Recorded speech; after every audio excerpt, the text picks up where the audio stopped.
Now with Ableton 11, templates are more powerful than ever. So today we're going to dive into a few cool things that you can do with them. But before we do, if you're looking for any free music production resources, go check out that free downloads link below.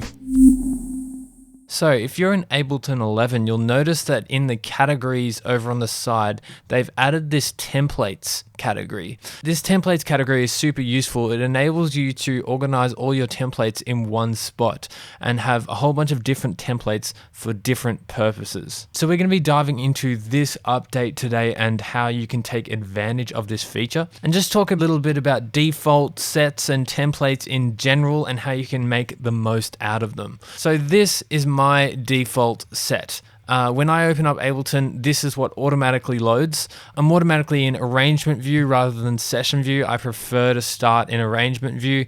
And then we've also got the MIDI notes plugged in as well here. So this brings me to my first point of things that you want to take into consideration when you're creating a default set is automating utility tasks. This is the most important thing and the reason why you would create default sets in the first place, because if you're going to plug in the same MIDI notes every single time you start producing, this is a utility task and it's going to slow you down. So what I've done is I've automated all of this to occur so that I can start creating a lot quicker. So I like my defaults to give me a nice sense of structure, and then I can just build from that structure and start creating a nice groove. So another thing you'll notice with my templates is on all the tracks here, you see that they're instrument racks down the bottom. And what this allows me to do is really quickly start layering samples. So if I go to my snares here, and let's say I like this snare, but I want a little bit more. I want to layer another snare with it. Let's have a look. I've got another snare here that's a little bit more crisp.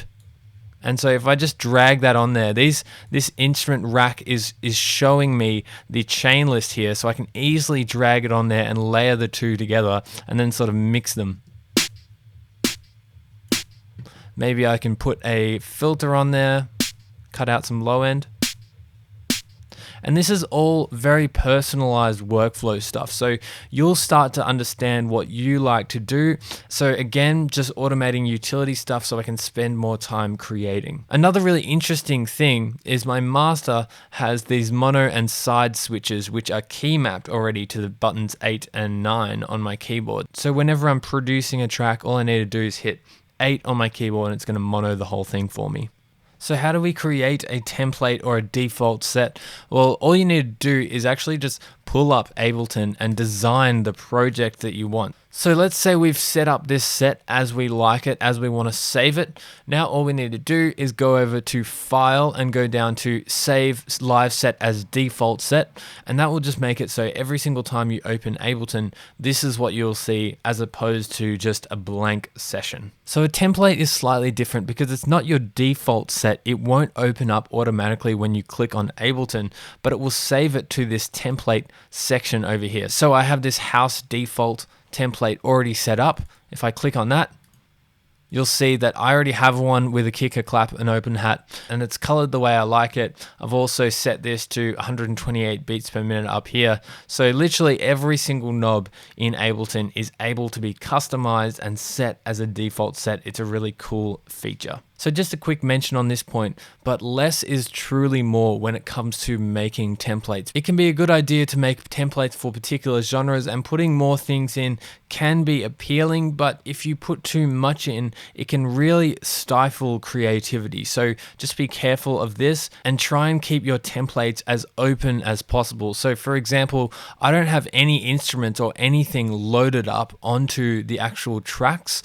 Everything is pretty blank and open, so I can load in any sound whenever I want. It doesn't actually limit the creativity behind creating the tracks. It just helps automate all those utility boring processes that you have to go through. So because of this, templates can become a little bit of a double-edged sword. So the best way to get around this is to update your template regularly. Over time, you'll refine things and get to know what works for you. But sometimes it's also nice just to freshen things up and change things now and then. So just keep in mind that changing and constantly updating and revising your template is a really, really good way to go. The last thing I wanted to talk about today is experimenting with creative templates. So now with this templates function over here, like we were talking about earlier, we have the possibility for creative templates for things like sound design sessions. So I've got a wavetable sound design template over here. I'll just pull that up and show you what it looks like. So it's literally just 2 tracks. I've got a synth track and a recording track. And this is set up so I can just hit record and start pressing keys and changing and sort of experimenting around with this synth. And this will automatically record it here. So have a look.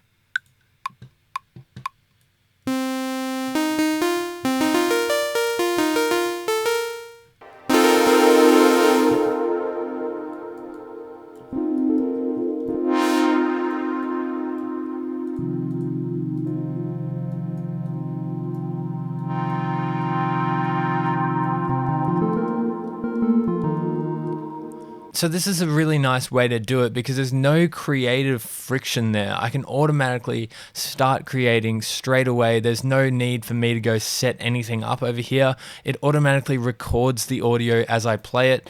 And if I like a section, I can drag this out and maybe like bounce this out as a sample or just drag it into another track or use it however I like. Another really fun template that I've made is a gate and resonator sound design template. So let me show you this one. This one is a little bit different. So I've got a few tracks set up. I've got this trigger track and these 2 receiver tracks. So if you haven't watched my sidechained gate video, then that will explain what I'm talking about here.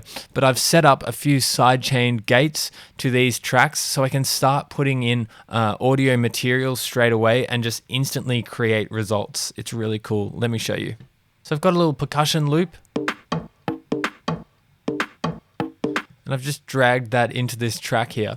And then I've also got this sample here. And so this sample is just going to take on the rhythm from this track because I've got this side chained gate here. So let's have a look.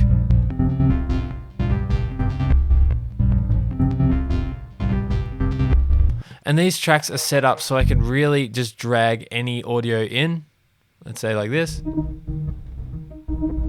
And because of this sidechain gate here, you automatically start getting results. So this is a really cool way to sound design because you can just experiment with different samples and processing the trigger and the receiver in different and interesting ways. So I've put a little bit of echo in this receiver. We also have these piano chords here.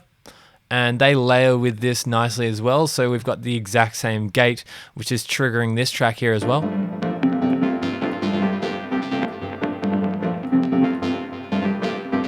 And these resonators are really cool as well. So what I've got is a group here and these 3 different resonator devices here that create these metallic sort of tones when I put any audio material in there. So let's see, if I grab this audio material and put it in here, this is with no resonators on.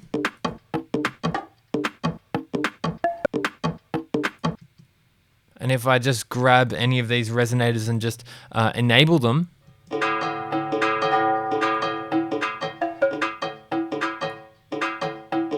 maybe we can try this one and sort of experiment around with this. So I've got this tuner here and that'll show me what key I'm in.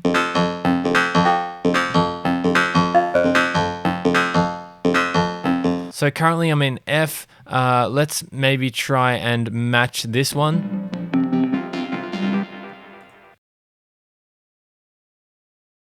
So I've just changed the pitch of this resonator device here to be on the note G, and that is sort of matching with our other tracks here as well. So now we've got this sort of interesting rhythm going on with these tracks here.